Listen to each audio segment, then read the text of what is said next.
So tonight, our very own Liberty Vitale, who's not only an amazing American chef, but a world-renowned statistician, looks at the chances of Clinton and Trump.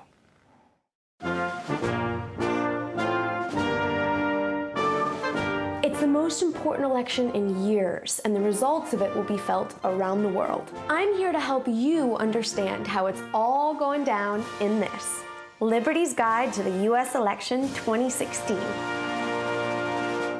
In the UK, the leader of the winning party becomes the prime minister. But in the US, when Americans go to vote on Election Day, they're voting for a person.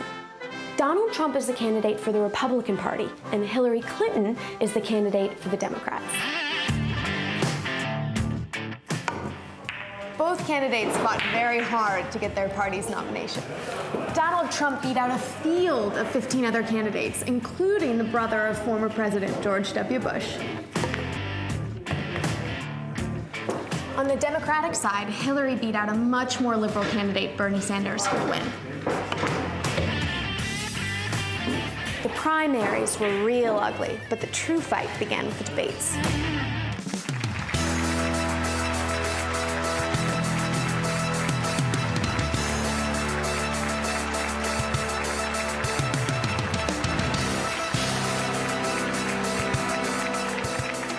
Some of Hillary's key policies revolve around being very socially liberal, pro-choice in terms of abortion, and pro-gay rights.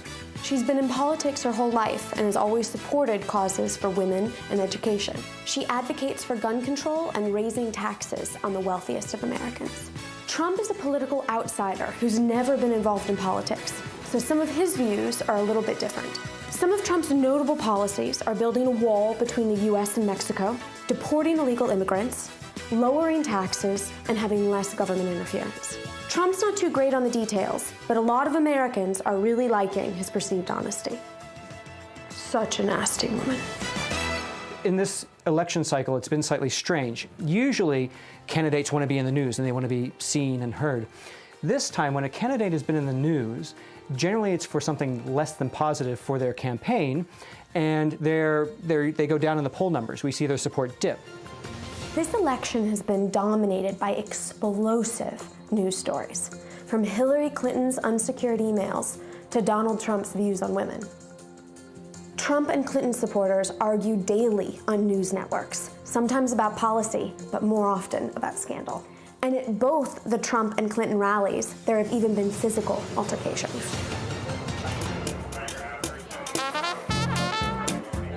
For over a year, candidates have been going all over America, visiting diners just like this one, in an effort to convince the American people that they are the right person for the job.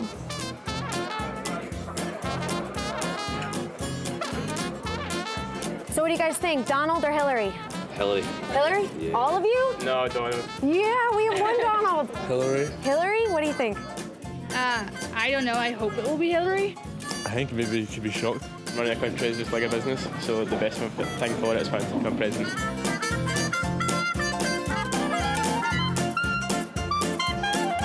On one hand, we have the new flavor. It's untried, it's untested, it's kind of in your face, but who knows? Or you could go with the plain old vanilla donut. It's tried and tested, but probably the safe option. Who's the country gonna pick? We'll find out at 9 a.m. on Wednesday. But you know what? Forget the metaphor, because both of these look really delicious. I think I know who will be the safest bet, although it wouldn't be my first choice either. Really think that either of them are going to do a fantastic job, and so it's going to be, I think it's going to be shocking either way. Is it true that these are two of the most unfavorable candidates in American history? They're certainly the most unfavorable candidates since polling began. Hillary Clinton right now is on about a 55% unfavorable rating. Trump is on about a 59% unfavorable rating, which is a big improvement for him because he was up to in the mid-60s for unfavorables. Okay, final verdict. Who's gonna win? Do you have a coin on you? Astonishingly, out of the 43 presidents we have had, 33 of them are Scottish descent. Scotland, you can claim the Donald as one of your own, as his mama is from the Isle of Lewis, and Hillary has apparently some Scottish ancestry too. Regardless of what happens with the voting, once again, we will have an American president of Scottish descent. Whether that's President Donald J. Trump or America's first female president, President Hillary Clinton. Either way, I guess Scotland wins. But you know, I think we can do a little bit better than that. Thank you for watching Liberty's Guide to the 2016 American election. Good luck and God bless America. Oh, so many liberties there. I know. And the She should actual run. Liberty, I know, Liberty joins us right now on the sofa. Listen, we've loved these. We loved that and loved last night. It's been brilliant. And it's pretty fascinating to see how many candidates have Scottish connections. Did it surprise you when you were doing all your research into this? I think I always assumed that there would be a Scottish connection because we all sort of came from, you know, over here, and the majority of our presidents have been white, English-speaking men. But it was surprising to hear the actual number. I mean, that's amazing. Yeah, it's huge. Have any of them spoken about it in their campaigns? Is that something they would... I think the only Donald Trump, because his mother is actually from, you know, she immigrated over and married his American father. I think he took a couple pictures on the Isle of Lewis or something, you know, waving at his mom, or with, you know, the idea of his mother. But it hasn't been a huge aspect of the campaign. What about your friends in Glasgow? What do they think about the US election?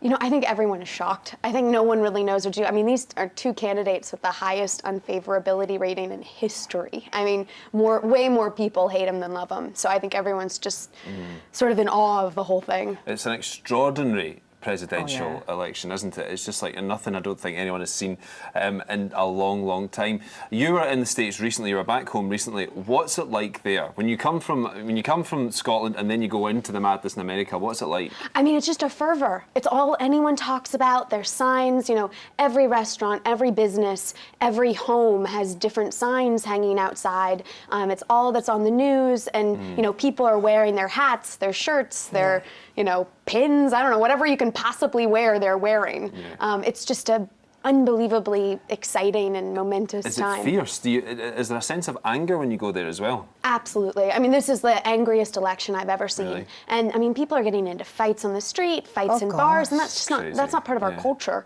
But it's really, I mean, it's just an incredible time. So back to today, how important is this vote for Americans? I think this is everything. I mean, for the rest of the world, too. I mean, this is huge. It affects everyone.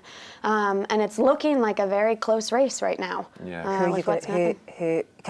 allowed to vote by proxy? I did. I voted by proxy. Are you allowed to say, or is that rude to ask? No. Well, we'll ask you this then, Liberty. We saw you tucking into two donuts there, a Clinton and a Trump donut. Which tasted better? Well, I will say I'm more of a vanilla donut person. Right, But I also really like chocolate donuts. So Oh, neither you're vanilla sitting nor on the orange No, were really my like choice. a true politician there, being so diplomatic. You've been I look taking pretty tips good on from Mount them. Rushmore, didn't I? Well, whoever wins, the next time you come in, we'll need to make those donuts. Yeah. Deal. So are you doing an all-nighter tonight to watch the results? I am going to watch. I'm going to stay up. It's going to be a very, very interesting night, Liberty. Thanks for joining us. Thank you. Good to see you again.